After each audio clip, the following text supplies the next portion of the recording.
वो नोट्स आप अपने पास सेव रख लें। इंशाल्लाह बहुत हेल्पफुल होंगे आप लोगों के लिए, आपके कॉन्सेप्ट्स क्लियर रहेंगे और ये इसमें वो पॉइंट्स हैं जो हमेशा आप लोगों का साथ देंगे, आप लोगों की मेमोरी में हमेशा के लिए सेव रहेंगे।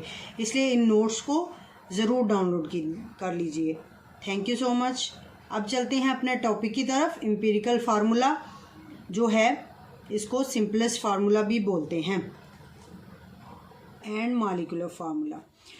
लास्ट टॉपिक में ये जो लेक्चर आपको ऊपर शो हो रहा है लिंक जिसका, इस टॉपिक में हमने पढ़ा कि केमिकल फार्मूला एक कंपाउंड का लिखते कैसे हैं।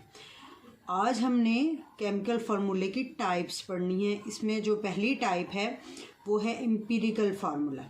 एम्पिरिकल फार्मूला सिंपलेस्ट फार्मूला होता है किसी भी कंपाउंड को नोट डाउन करने के लिए, लिखने के लिए जो सादा तरीन फार्मूला है उसको। लास्ट टॉपिक में ये जो लेक्चर आपको ऊपर शो हो रहा है लिंक जिसका, इस टॉपिक में हमने पढ़ा कि केमिकल फार्मूला एक कंपाउंड का लिखते कैसे हैं। आज हमने केमिकल फार्मूले की टाइप्स पढ़नी है। इसमें जो पहली टाइप है वो है empirical formula. Empirical formula simplest formula होता है किसी भी कंपाउंड को नोट डाउन करने के लिए, लिखने के लिए जो सादा तरीन फार्मूला है उसको।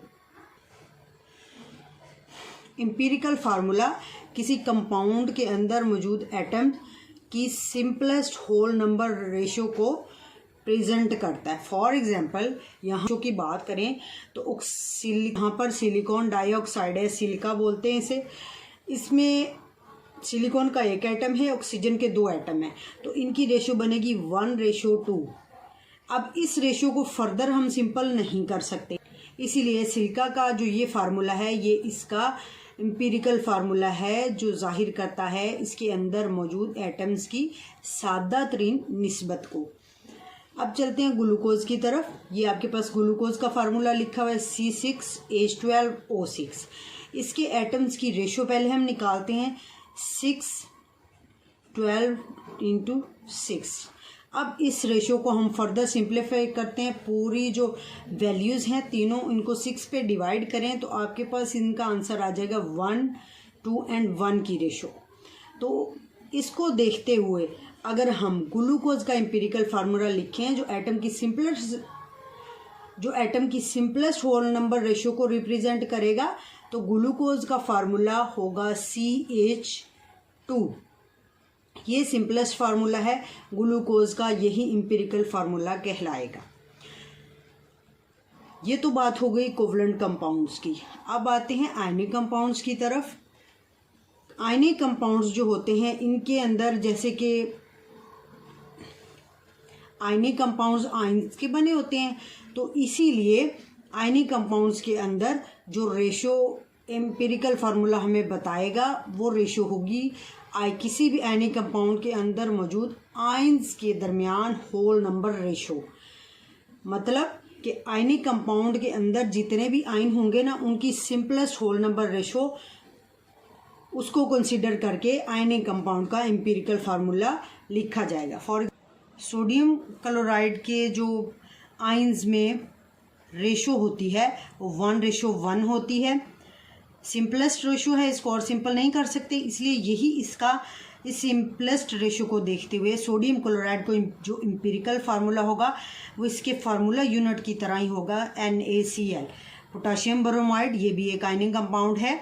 इसका भी जब रेशो देखते हैं आयंस के दरमियान, पोटाशियम और ब्रोमीन आयंस के दरमियान 1:1 है, सिंपलेस्ट रेशो है, इसलिए इसका जो फार्मूला यूनिट है, एक्चुअल फार्मूला है, वही इसका एम्पिरिकल फार्मूला होगा। पोटाशियम ब्रोमाइड इसको ऐसे ही लिखेंगे। कैल्शियम क्लोराइड, इसमें दोनों आयंस के दरमियान जो सिंपलेस्ट रेशो है 1:2 है, इसको मज़ीद सिंपल नहीं कर सकते, तो यही कैल्शियम क्लोराइड का एम्पिरिकल फार्मूला भी है और फार्मूला यूनिट भी है। टॉपिक हमारा मॉलिक्यूलर फार्मूला पे है। मॉलिक्यूलर फार्मूला जो होता है ये कंपाउंड्स का एक्चुअल फार्मूला होता है। जो हम देखते हैं ना रिएक्शंस में जितने भी किस्म के एक्सप्रेशन होते हैं, केमिकल एक्सप्रेशंस, इक्वेशंस में जो फार्मूला कंपाउंड्स का लिखा होता है वो इनका मॉलिक्यूलर फार्मूला होता है। मॉलिक्यूल्स एटम्स के बने होते हैं हाइड्रोजन का मॉलिक्यूल है तो ये देखिए 2 एटम से मिलकर बना होगा। हाइड्रोजन क्लोराइड का मॉलिक्यूल है, हाइड्रोजन और क्लोरीन के एटम से मिलकर बनता है। H2O पानी है, हाइड्रोजन और ऑक्सीजन एटम के मिलने से बनता है।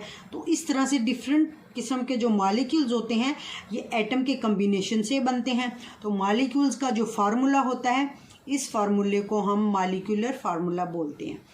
मॉलिक्यूलर फार्मूला किस चीज़ को जाहिर करता है? मॉलिक्यूलर फार्मूला किसी एलिमेंट के नंबर ऑफ एटम्स जो किसी कंपाउंड में मौजूद होते हैं उनको जाहिर करता है। फॉर एग्जांपल वाटर का एक मॉलिक्यूल लिया हमने, इसके अंदर इसके मॉलिक्यूलर फार्मूला को देखें तो इसमें पता चलता है हमें कि इसके अंदर हाइड्रोजन एलिमेंट के 2 एटम्स होते हैं, ऑक्सीजन एलिमेंट का 1 एटम है। मीथेन के मॉलिक्यूल की तरफ आए तो ये इसका मॉलिक्यूलर फार्मूला है। ये शो करता है कि मीथेन के मॉलिक्यूल में कार्बन का 1 एटम, हाइड्रोजन के 4 एटम्स होते हैं। अमोनिया के केस में नाइट्रोजन का 1 एटम होता है और हाइड्रोजन के 3 एटम्स मिलकर कंबाइन होकर अमोनिया की फॉर्मेशन करते हैं। इसी तरह से ग्लूकोज का मॉलिक्यूलर फार्मूला हमें बताता है कि ग्लूकोज के एक मॉलिक्यूल में carbon, hydrogen and oxygen elements के बिल तरतीब 6, 12 एंड 6 एटम्स मौजूद होते हैं। ये एटम मिलेंगे तो ग्लूकोज का मॉलिक्यूल बनेगा। और ये जो मॉलिक्यूलर फार्मूलाज हैं, इस तरह से इनको देखते हुए हमें पता चल जाता है कि किसी एलिमेंट के कितने एटम मिलकर एक कंपाउंड बना रहे हैं। अगर हम दोनों का रिलेशनशिप स्टडी करें कि मॉलिक्यूलर फार्मूला और एम्पिरिकल फार्मूला में क्या रिलेशन है, तो इसको इस तरह से लिख सकते हैं कि molecular formula is equal to empirical formula multiply by n. N कोई भी वैल्यू हो सकती है एन की, 1 से ऑनवर्ड, 1, 2, 3 ऑनवर्ड। ये डिपेंड करता है कि एटम का जिस एटम का मॉलिक्यूलर फार्मूला ड्राइव कर रहे हैं वो कौन सा है, उसके मुताबिक हर एन की वैल्यू डिफरेंट होती है। एम्पिरिकल फार्मूला को एन की वैल्यू से मल्टीप्लाई करते हैं तो हमारे पास मॉलिक्यूलर फार्मूला आ जाता है। इसकी एक एग्जांपल पढ़ते हैं हम। यहाँ बेंजीन है आपके पास जिसके लिए एन की वैल्यू 6 बनेगी। कैसे? बेंजीन का एक्चुअल फार्मूला मॉलिक्यूलर फार्मूला होता है C6H6। जब इस रेशो को हम सिंपल करते हैं 6 और 6 की रेशो को, ये रेशो बनती है 1:1। जब इस रेशो को हम सिंपल करते हैं 6:6 को, तो इसकी रेशो बनती है 1:1। और जब हम 1:1 के मुताबिक बेंजीन का एम्पिरिकल फार्मूला लिखेंगे जो कि आएगा CH को मल्टीप्लाई करेंगे 6 से, क्योंकि दोनों एटम की जो वैल्यूज़ हैं वो 6 हैं।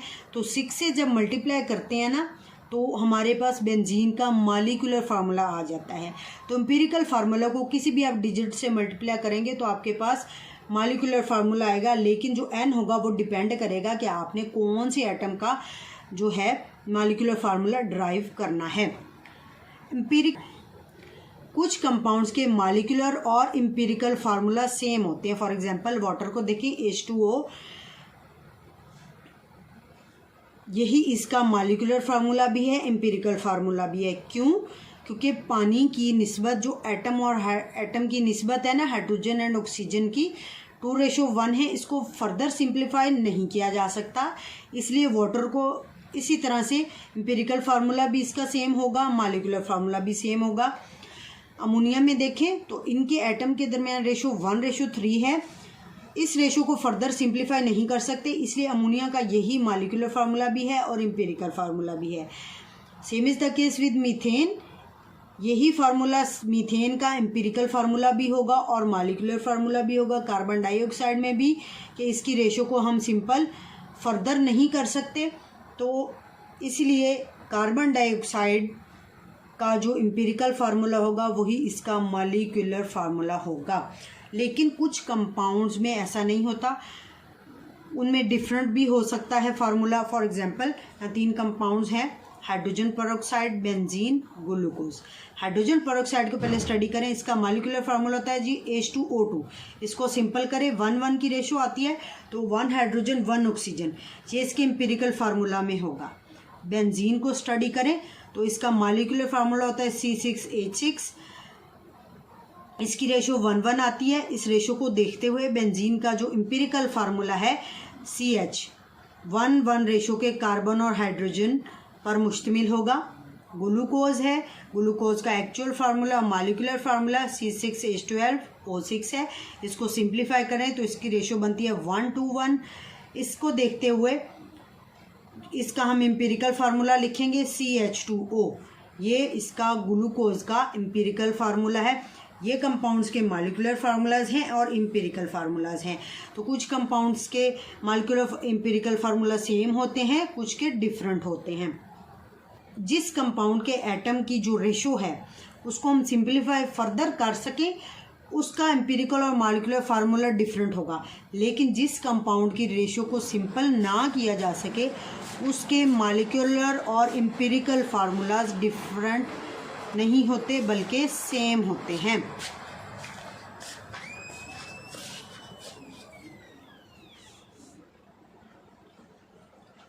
आज का टॉपिक हमारा कंप्लीट हुआ। आई होप कि इस लेक्चर को सुनने का मकसद भी आप लोगों का पूरा हो गया होगा, सारे कॉन्सेप्ट्स क्लियर होंगे। फिर भी अगर कोई पॉइंट समझने से रह गया तो आप कमेंट बॉक्स में पूछ सकते हैं। अल्केमिस्ट ऑनलाइन को लाइक सब्सक्राइब करना मत भूलिएगा। बेल आइकन को प्रेस ज़रूर कीजिएगा ताकि आने वाला 9th का लेक्चर आप तक इजीली पहुंच सके। अपना ख्याल रखें। अल्लाह हाफिज़।